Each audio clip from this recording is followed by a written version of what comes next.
멋진 2학년 7반의 나의 주장 펼치기입니다. 학생 이름은 밝히지 않고요.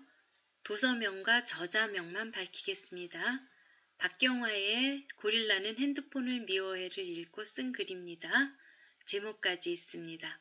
인간의 편의를 위해 동물이 희생해도 되며 그런 권리가 인간에게 있을까? 현대에는 많은 편의시설들이 생겨나고 있다. 하지만 그 편의시설 중 동물들에게 피해를 주지 않는 시설이 과연 몇 개나 있을까? 인간의 사리사욕 때문에 동물들은 점차 사라지며 멸종되고 있다. 인간의 편의를 위해 동물들의 서식지를 파괴할 수 있는 권리는 없다.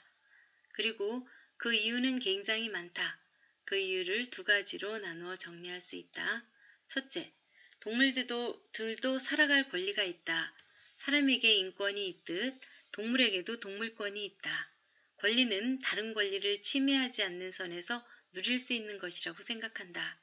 예를 들어 다른 사람의 권리를 침해하고 뺏은 사람에게 아무런 제재가 없다면 권리는 약자는 누리지 못하고 강자는 누릴 수 있는 것이 진정한 권리라면 권리는 무기가 될 수 있다. 마찬가지로 동물의 권리를 침해하면서 인간이 혜택을 누릴 수 있는 권리는 없다. 자연은 제자리에 있는 것이 가장 아름답다. 생태계는 동식물들이 먹이사슬을 누리면서 살아가고 있다.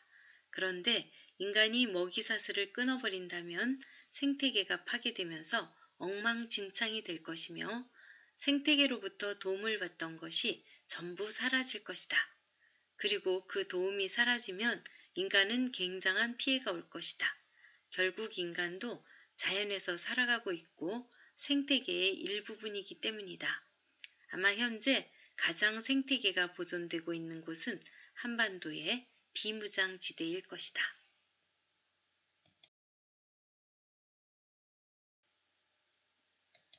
둘째, 인간을 위해 동물이 희생되는 것이 아니다. 인간을 위해 동물이 희생해야 하는가? 절대 그렇지 않다. 인간은 동물을 이용하고 희생이란 단어로 포장한다고 생각한다. 앞서 권리에 대하여 말한 것처럼 인간을 위해 희생되어야 할 이유는 없다. 그리고 더 이상 그러면 안 된다. 현재 멸종된 동물들 중 대부분이 인간 때문이다. 물론 인간이 동물에게 도움을 주는 것도 많지만 피해를 주는 것이 훨씬 많다는 것을 알아야 한다. 여기서 희생이란 단어는 긍정적인 단어가 절대 아니라고 생각한다. 왜냐하면 희생이란 말에 희생하는 입장이 원해야 진정한 희생이라고 생각한다. 쉽게 말해 희생을 자발적으로 하는 것과 희생을 남이 강요하는 것의 차이이다. 동물이 인간을 위해 희생한다는 것은 동물의 의견을 들어본 것이 아닌 이상 인간이 일방적으로 강요하는 것이다. 이렇게 인간을 위해 동물이 희생되어서도 안 되며 동물권을 침해해서도 안 된다. 인간이 동물을 해하지 않고 동물답게 살아갈 수 있게 놓아주어야 한다. 동물은 인간의 장난감이 아니다. 이제 인간은 생태계가 복원될 수 있게 도와주어야 할 때이다. 김여령의 우아한 거짓말을 읽고 쓴 글입니다. 따돌림이라는 단어를 보고 가장 처음 떠오른 이미지는 한 무리의 아이들이 한 아이를 배척하는 모습일 것이다. 누가 봐도 학교 폭력이 일어나고 있는 모습, 학교 폭력 캠페인도 마찬가지다. 대부분 저러한 이미지를 예로 들고 설명을 한다.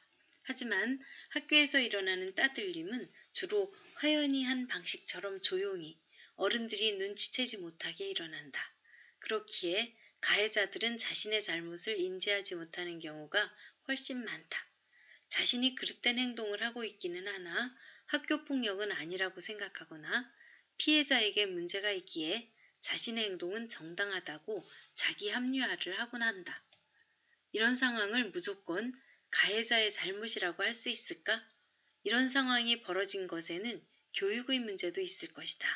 좀 더 학교 폭력에 대한 구체적인 예시가 필요하지 않을까? 또한 가해자 중심이 아닌 피해자 중심의 교육이 필요하지 않을까? 학교 폭력 교육의 대부분은 학교 폭력을 했을 때 가해자의 처벌, 학교 폭력의 종류일 뿐이다. 피해자에 대한 것은 고작 학교 폭력을 당했을 때 신고하거나 알리라는 것밖에 없다. 피해자의 심정, 정신적 트라우마 이런 것을 설명하는 것이 더 예방에 효과적이지 않을까? 교육이 바뀌어서 조금이라도 천지 같은 친구가 줄어들기를 바란다. 기시미 이치로의 미움받을 용기를 읽고 쓴 글입니다.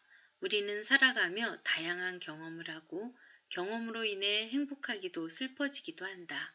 그 경험에 부정적 의미를 부여하면 트라우마로 남을 수 있지만 우리가 조금만 용기 내서 자신이 부여하는 의미와 생각을 조금씩 바꾼다면 트라우마를 극복하고 안 좋은 경험이라도 긍정적 방향으로 생각할 수 있게 될 것이다. 죽고 싶지만 떡볶이는 먹고 싶어 라는 글을 읽고 쓴 글입니다. 다른 사람에게 의존하는 사람을 보며 왜 저렇게 의존하는 거지? 라는 생각을 한 적이 있었는데 의존하는 이유가 자존감이 낮고 의존하면서도 불만을 느낀다는 말에 사람에게 자존감이 정말 중요한 것임을 느꼈다. 페이킹 배드라는 결과를 받은 작가도 자신이 예민하고 우울하다고 느껴 실제보다 더 나쁘게 보이려고 하니 스스로 우울하거나 불행하다, 예민하다 같은 부정적 생각을 줄여야겠다라고 생각했다. 이지성의 꿈꾸는 다락방을 읽고 쓴 글입니다. 꿈꾸는 다락방에서 나온 단어 중 가장 인상 깊은 단어가 R=VD입니다. 실제로 이 공식을 가지고 성공한 사람들을 소개를 하고 있는데요. 파란 글씨부터 읽겠습니다. 아리스토텔레스, 소크라테스, 오나시스는 못생겼고 키가 작았고 대졸자도 아니었고요. 아르헨티나 언어를 알지 못했습니다.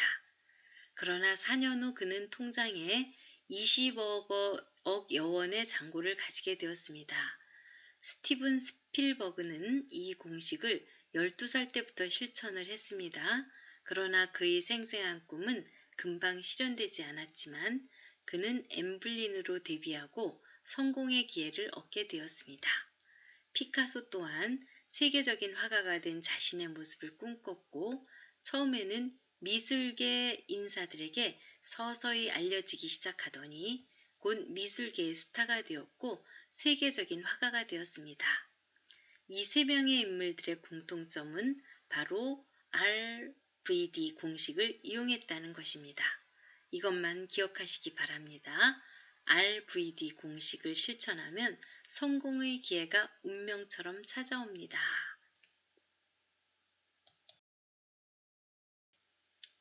수고 많이 하셨습니다.